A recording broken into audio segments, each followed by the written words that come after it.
ये उससे मुझे तो डर लगने लगा था कि कहीं पे वापस बीमार नहीं हो जाए। यहाँ मंच पर उपस्थित राजस्थान के गुर्जर समाज के बड़े नेता और मेरे छोटे भाई धीरज गुर्जर जी, मंच पर उपस्थित सभी सम्मानित गुर्जर समाज के गौरव और सामने बैठे हुए दायित्ववान सभी कार्यकर्ता बंधु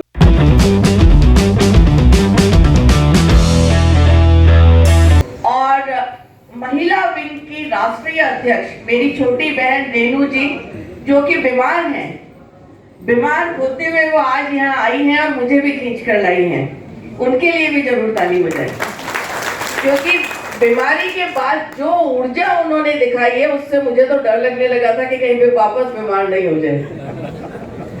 यहाँ मंच पर उपस्थित राजस्थान के गुर्जर समाज के बड़े नेता और मेरे छोटे भाई धीरज गुर्जर जी, मंच पर उपस्थित सभी सम्मानित गुर्जर समाज के गौरव और सामने बैठे हुए दायित्ववान सभी कार्यकर्ता बंधु। एक सेकंड। मध्य प्रदेश सरकार के कैबिनेट मंत्री और गुर्जरों के हितैषी, मध्य प्रदेश सरकार के मैं कहूं कि पंच रत्नों में अगर कोई है तो वो कमल पटेल, हरदा के विधायक और शिवराज सरकार के कैबिनेट मंत्री आपके बीच में, उनका कठोर ध्वनि से भव्य स्वागत किया जाए कि पटेल साहब को पता लगे आज मध्य प्रदेश नहीं हिंदुस्तान के समस्त राज्यों से कठोर ध्वनि से उनका स्वागत किया जा रहा है। आप पधारे, धन्यवाद राजे साहब। और हमारे राष्ट्रीय मंत्री भारतीय जनता पार्टी राजस्थान की पूर्व विधायक अलका गुर्जर जी, आपका जो है स्पीच चल रहा है, उनको मैंने बीच में एक्सेप्ट किया है, आप बरकरार जारी रखें। धन्यवाद। मध्य प्रदेश सरकार में मंत्री हैं। अभी हमने देखा कि किस तरह से समाज के लोग निरंतर समय के साथ चल रहे हैं। अभी एक डॉक्टर साहब ने बहुत अच्छी जानकारी दी ऐप की, बहन ने बताया कि किस तरह से जो विदेशों में बच्चे फंस जाते हैं उनके लिए वो काम कर रही हैं। तो अगर ये कहा जाए कि हमारे समाज को एकजुट कर अगर हम आगे बढ़ेंगे तो हमारी शक्ति भी दिखेगी, हमारी बुलंदी भी दिखेगी, हमारी ताकत भी दिखेगी।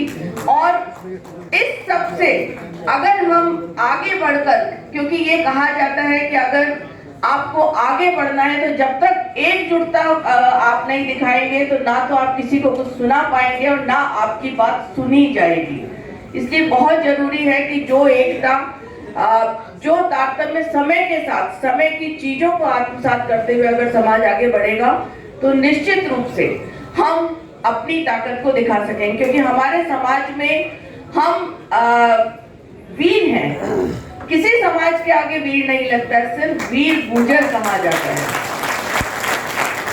उसका कारण ये है कि हम यहाँ से नहीं यहाँ से काम करते हैं, हम दिल से, हम भावना से किसी के साथ जुड़ाव करते हैं और पूरी शिद्दत के साथ उस काम को करते हैं।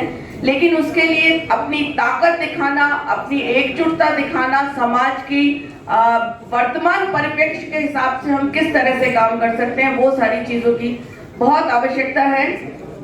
मैं गुर्जर इतिहास के बारे में कल पढ़ रही थी, तो जैसा अभी रेणु जी ने बहुत विस्तार से काफी बताया है, शिलालेखों में हमें सूर्यवंशी कहा जाता था और अरबियों को 12वीं शताब्दी से तक रोकने का अगर काम किया तो वो हमारे गुर्जर भाइयों ने ही किया। और आज इस सभागार में प्रथम 2 पंक्तियों में जो वीरांगनाएं बैठी हुई हैं उनको देखकर बहुत प्रसन्नता हो रही है। मैं साधुवाद देना चाहूंगी पाटिल जी को, बच्चू सिंह जी को कि उन्होंने अपनी संस्था में महिलाओं को भी उतना ही अपनी भागीदारी दी है, क्योंकि वीरांगनाओं के बिना गुर्जर समाज का इतिहास अधूरा है। हमारे समाज में पन्ना धाय के त्याग की बात हम करते हैं। राम प्यारी जी के बारे में जैसा कि अभी रेणु जी ने बताया, आशा देवी गुजरी जिसके बारे में बहुत कम लोग जानते हैं, धौला गुजरी है, रानी मृगनयनी है जैसा कि यहाँ दिखाया गया है। तो ये जो इतिहास है हमारा, उसके बारे में जानकारी मैं देख रही हूँ। आज युवा लोग यहाँ पर हैं और भारत वैसे भी एक युवा देश है। युवाओं को अपने इतिहास की, अपने गौरवान्वित करने वाले वीरों की, वीरांगनाओं की जानकारी होना बहुत जरूरी है, क्योंकि इतिहास ही हमारे गौरव को आगे बढ़ाता है, इतिहास ही हमारे भविष्य को तय करता है। इसलिए बहुत जरूरी है कि हम छोटी लाइब्रेरी जैसा रेणु जी कह रही थी वैसी ना हो सके तो हम छोटी पुस्तकों का प्रकाशन जरूर करें, और इस तरह के जो अधिवेशन हो वहाँ अगर हम उन लीफलेट्स को बांटने का काम करेंगे तो हमारे इतिहास की जानकारी हमारे युवा पीढ़ी को भी हो पाएगी, और हमारे युवाओं को भी जानकारी होगी कि हम आज जिस लड़ाई की बात कर रहे हैं, हम आज जिस गौरव को प्राप्त करने की बात कर रहे हैं, वो गौरवशाली इतिहास हमारा पुराना बहुत समय से रहा है। अभी आपने देखा कि कश्मीर से 370 हट गया है, लेकिन इससे पहले भी कश्मीर की सीमाओं पर पुंछ राजौरी या जो भी कश्मीर की सीमा थी, वहां पर अगर भारत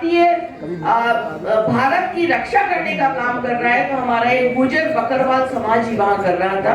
29.4% आबादी वहां गुर्जर बकरवालों की है, और आज कश्मीर में शांति बहाली में बहुत बड़ा योगदान गुर्जर समाज का है। इस पर हमें गर्व करना चाहिए।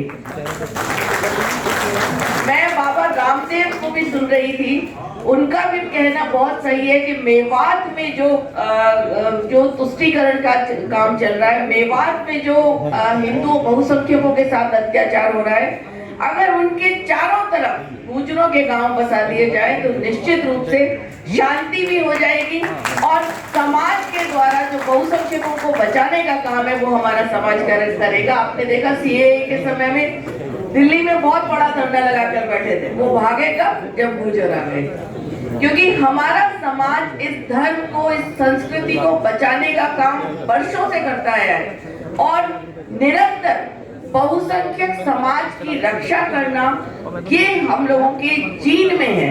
गुर्जर चाहे तो भी अत्याचार होते हुए देख भी नहीं सकता, और गुर्जर कभी किसी पे अत्याचार कर भी नहीं सकता। ये हमारे समाज की यूएसपी है। लेकिन आज बहुत जरूरी है, जैसा कि मेरे से पूर्व वक्ताओं ने भी कहा, हमारे समाज में शिक्षा होना बहुत जरूरी है, क्योंकि आज के समाज के साथ कदम मिलाकर चलने के लिए बहुत जरूरी है कि हमारे बच्चों के साथ साथ बच्चियों की शिक्षा पर भी हम ध्यान दें, क्योंकि एजुकेटेड अगर हम हो जाएंगे, एक माँ एजुकेटेड हो जाएगी तो निश्चित रूप से उसका परिवार, उसके बच्चे, उसके दो परिवारों को शिक्षित करने का काम करेगी। मुझे गर्व है कि मेरे माता पिता ने मुझे शिक्षित बनाया और आज मैं आप लोगों के सम्मुख खड़ी हो पाई। ऐसा गर्व हमारी आने वाली पीढ़ियां हम पर भी करें।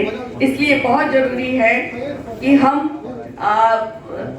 बच्चों में एजुकेशन को आगे बढ़ाएं, और एक डॉक्टर्स का ऐप तो बन गया है, एक ऐप और बना लें कि सब समाज के लोग, कहीं भी महाराष्ट्र का बैठा हुआ गुर्जर भी ये देख सके कि राजस्थान के गुर्जर ने क्या नवाचार किया है। मैं किसी राजनीतिक दल या पार्टी लाइन की बात नहीं कर रही, मैं समाज की बात करना चाहती हूँ।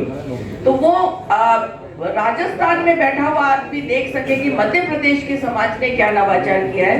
इससे एकजुटता भी आएगी और हम एक दूसरे से संवाद भी रख पाएंगे, और संवाद किसी भी समाज की एकता के लिए मुझे लगता है सबसे बड़ी ताकत होता है, और हमारे समाज के लिए उस ताकत का होना बहुत जरूरी है। आज इंदौर की पावन धरा पर भाई बच्चू सिंह जी की वजह से आप लोगों से मिलने का मुझे मौका मिला, और ये देखने का मौका मिला कि हमारे बच्चे नवाचार भी कर रहे हैं, और ऐसी बहनें भी हैं जो आगे बढ़कर बाहर जाने वाले बच्चों के लिए काम भी कर रही है। लेकिन इसकी जानकारी और ये देखने का मौका मिला कि हमारे बच्चे नवाचार भी कर रहे हैं, और ऐसी बहनें भी हैं जो आगे बढ़कर बाहर जाने वाले बच्चों के लिए काम भी कर रही है। लेकिन इसकी जानकारी ऑल इंडिया लेवल पर हो तो ज्यादा अच्छा रहेगा। आप सभी की एकता, एकजुटता इसी तरह बनी रहे, और आप लोगों को जब भी आवश्यकता हो, दिल्ली भी मैं रहती हूँ क्योंकि दिल्ली का प्रभार मेरे पास है, और जयपुर भी रहती हूँ, आपका स्वागत है, पधारिए।